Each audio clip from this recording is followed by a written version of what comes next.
Hi, my name is Tyler Mowry, and welcome to the Writer's Mind Podcast, episode 33.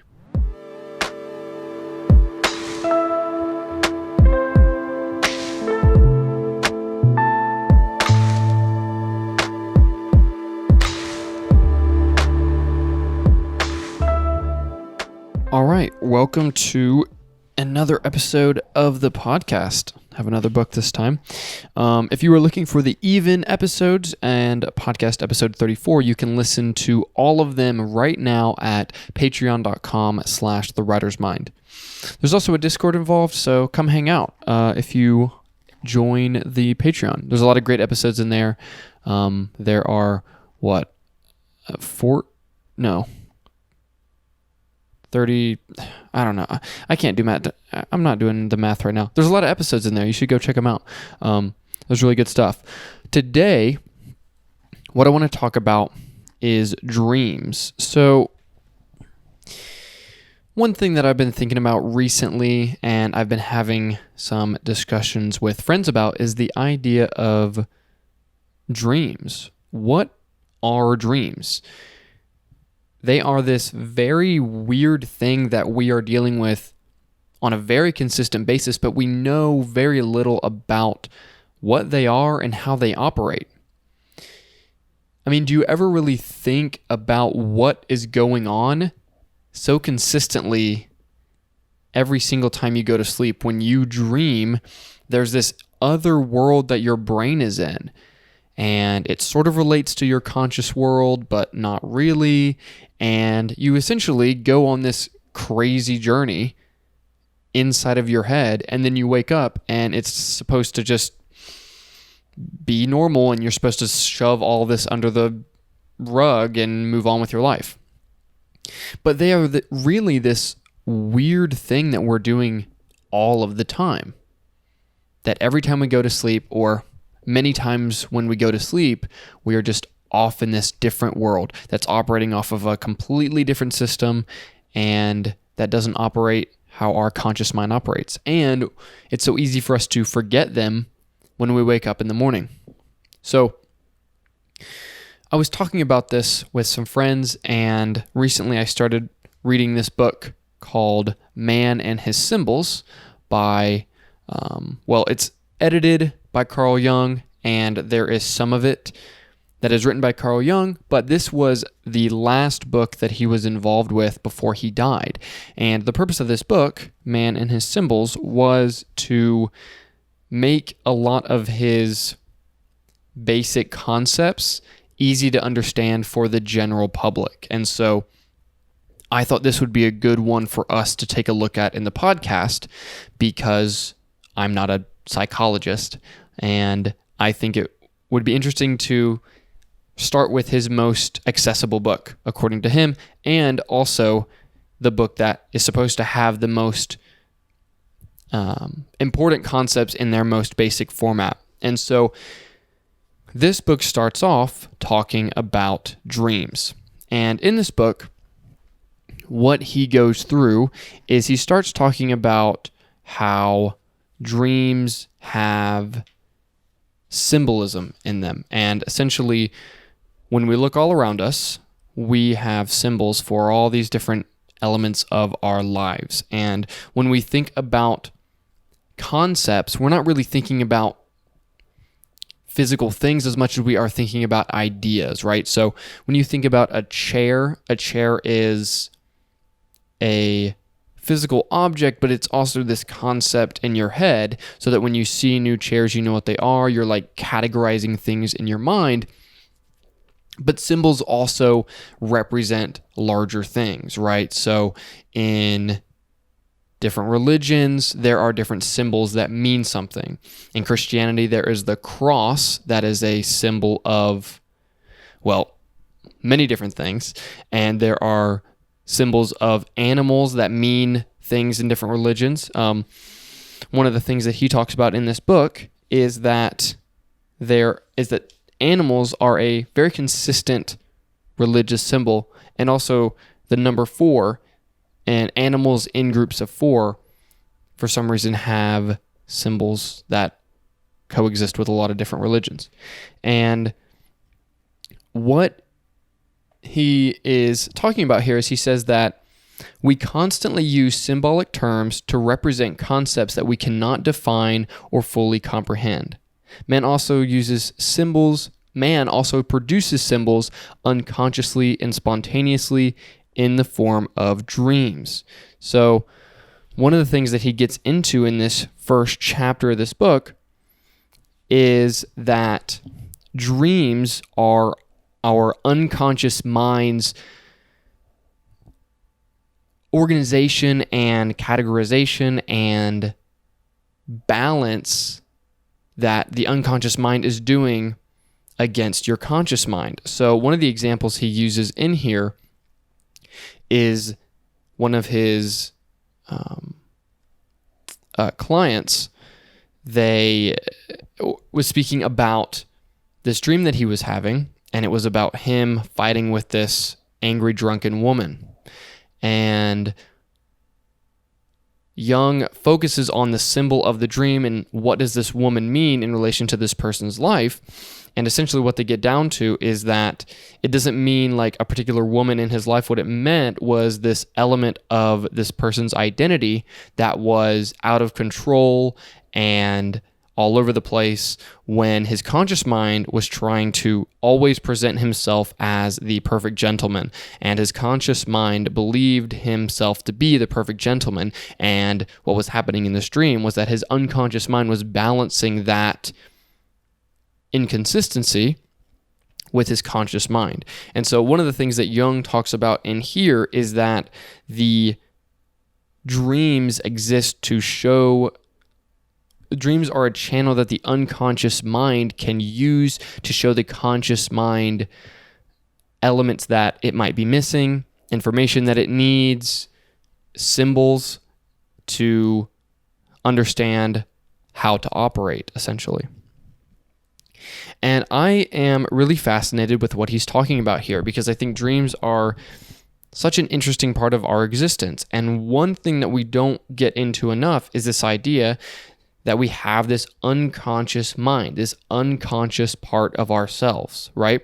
When we talk about self-control, what we're talking about is the fact that we don't actually know ourselves completely. We don't control all of our actions, or we view it that way, that our conscious mind is not in control of everything that we do, and that there's this other element of us. And in this, Jung talks about how people look at the unconscious and the conscious as almost two personalities or elements of a human being. And he says that there is some legitimacy to that because there is this separation inside of us that is constantly moving back and forth and is trying to balance itself and can be in conflict with itself. And it is part of what makes our brain work the way it does. And he talks about Sigmund Freud and how Sigmund Freud was using dreams to help people realize different things that they were hiding from themselves using free association. But one thing that Jung was interested in was really sticking to what happened in a dream. So Freud was using a dream to then be a launching pad to talk about like what a particular person wanted to find out about themselves or things that they were hiding. And Jung was looking at it as the dream is its own thing and you need to operate within the symbols of the dream. And this is pretty heady stuff, and I am still trying to assimilate everything that Jung is talking about here. But so he says that Freud used dreams as a starting point from which the unconscious problem of the patient might be explored. Freud made the simple but penetrating observation that if a dreamer is encouraged to go on talking about his dream images and the thoughts that these prompt in his mind, he will give himself away and reveal the unconscious background of his ailments, in both what he says and in what he deliberately omits saying. And he says that was a valuable method of handling patients' problems. But Jung also looked at it at a different way. Let me find where he mentions this.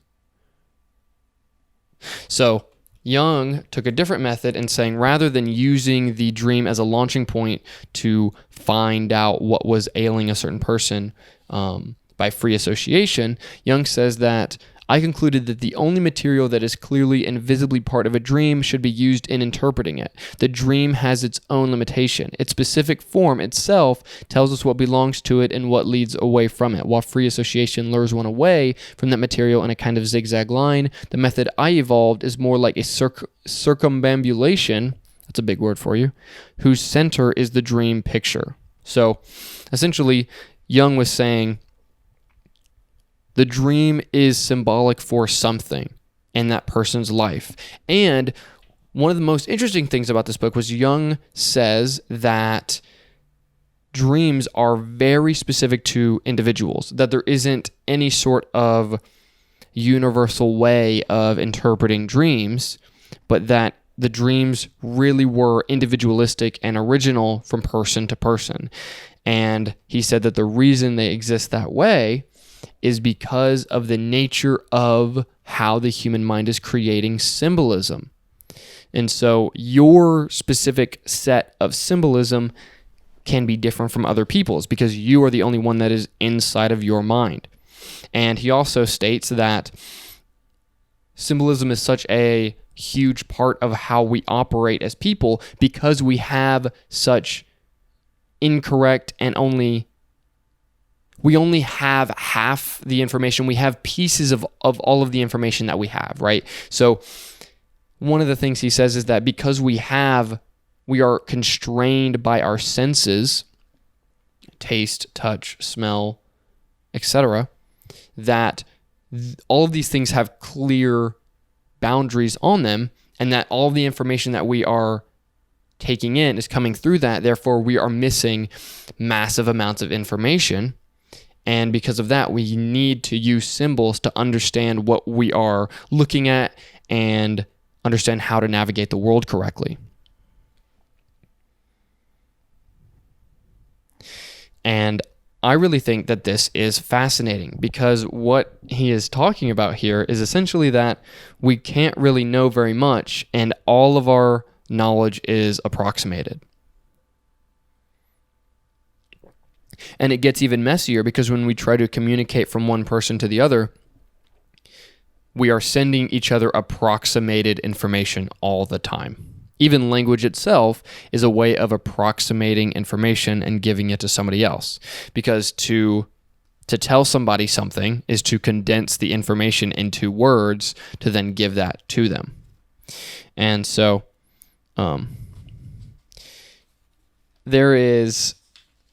this book I think is going to be, I'm not finished with this book yet, but I think there's going to be a lot of great stuff in this book because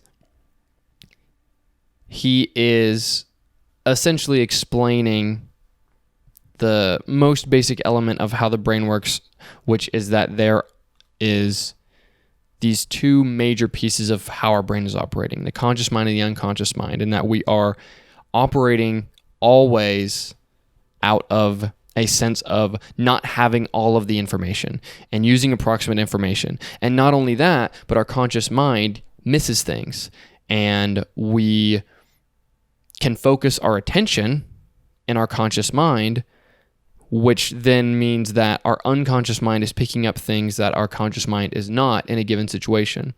And he talked a little bit about how this is how gut feelings can manifest and these other the feelings that you get and dreams that you get and all of these other things is a way of your unconscious mind telling your conscious mind something about what's going on. And so some of that can come down to listening to your unconscious mind through dreams to then understand something that you're avoiding. But you also have things like gut feelings, which tells you about your world without you consciously understanding why you're getting a particular feeling. And so I'm really interested to get more and more into this. And I was thinking about sleep. in regards to how so when we are awake, right, and if you stay awake for a really long time, you can start to hallucinate. And I was thinking about, why do you start to hallucinate if you don't get enough sleep? And one of the things that I was thinking about is that what that might be is that your conscious mind is always making these symbols in your day-to-day world, right? So I'm looking at a camera here that is recording me. I have a laptop in front of me. I understand that this is a laptop. If you put a laptop in front of me that I'd never seen before, I would be like, oh, this is a laptop. I understand this symbol.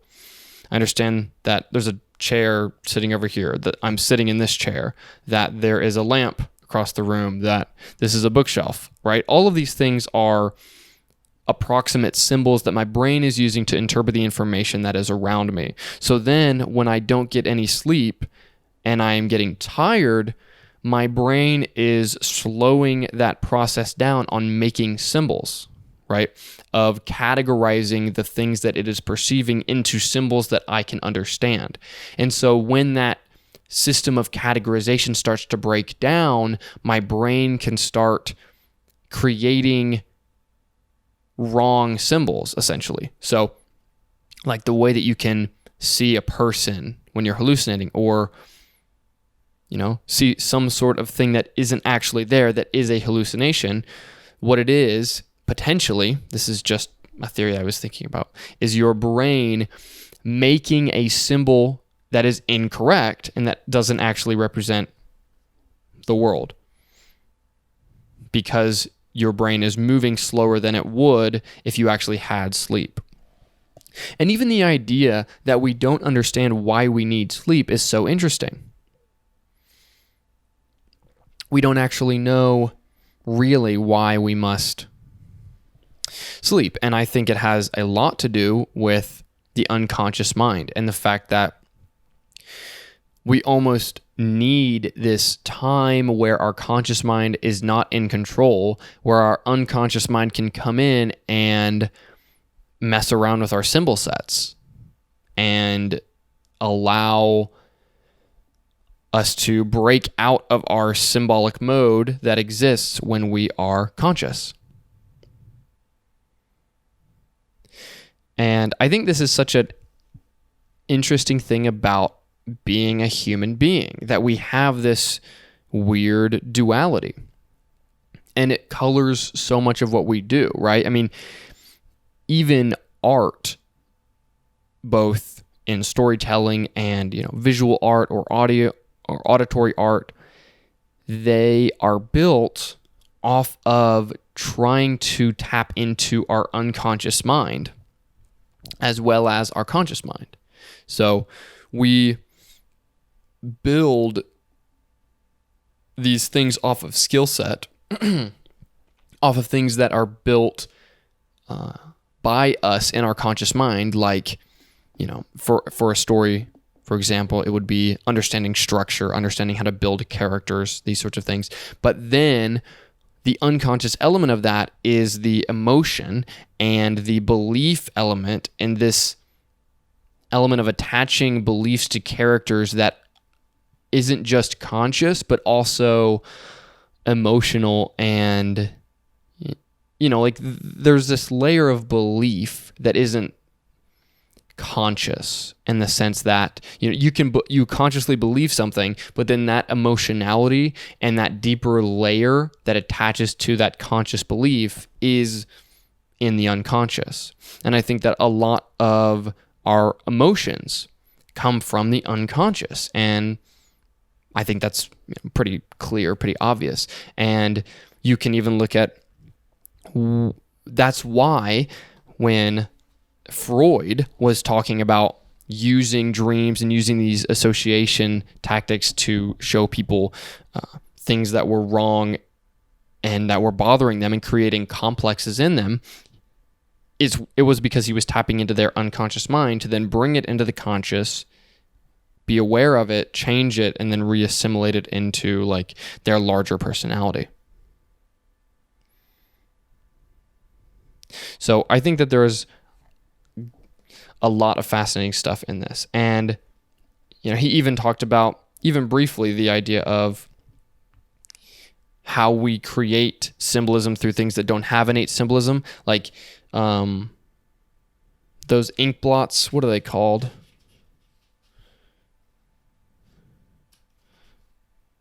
Oh yeah, the Rorschach ink blots, and the reason that they work and why they can be beneficial is because they are not symbolic at all, and you are applying symbolism to them that then is almost a entrance into the unconscious mind, because your unconscious mind is the one that is creating your symbols. And I think that is where things can get interesting, right? Because your unconscious mind is the one creating your symbols, when you dream, the symbols are different. And when you are free associating, when you are looking at a Rorschach ink blot and you apply symbols to it, it is saying something about who you are and where your unconscious mind is. Because that is what creates your symbols. And your conscious mind is just operating off of those symbols. And I think that might be such a huge part of it, where that is why you need sleep. It's almost potentially almost a distillation of your symbols, and then throwing in these other elements of symbols that maybe are like falling through the cracks of your consciousness. And so your brain uses dreams to then bring those back to you. And I think what I'm going to find in this book is that I probably should start a dream journal of some kind and start tracking my dreams, because I never really have done that. But I also don't feel like I dream that much, or maybe I just forget all of my dreams the second I wake up because I'm not focused on them. I'm not sure. But I'm really interested to get more and more into this book. I think that there is a lot to be said from Carl Jung, and his study into the unconscious mind is huge. And even ideas like extrovert and introvert and archetype, like these sort of concepts that are all over our society now, were started by him, and they are legitimately newer concepts. And so finding the starting point and finding how he reasoned his way to these and how he experimented his way to these ideas, I think is going to be huge for myself and also for your understanding of how the human brain operates. So I hope this podcast was interesting. I am really excited to get more into this book. Also, the podcast 34 is about this book as well, and about Carl Jung as well. So if you're interested in listening to that podcast right now, you can find it on The Writer's Mind, or patreon.com/The Writer's Mind, and I will see you guys next week.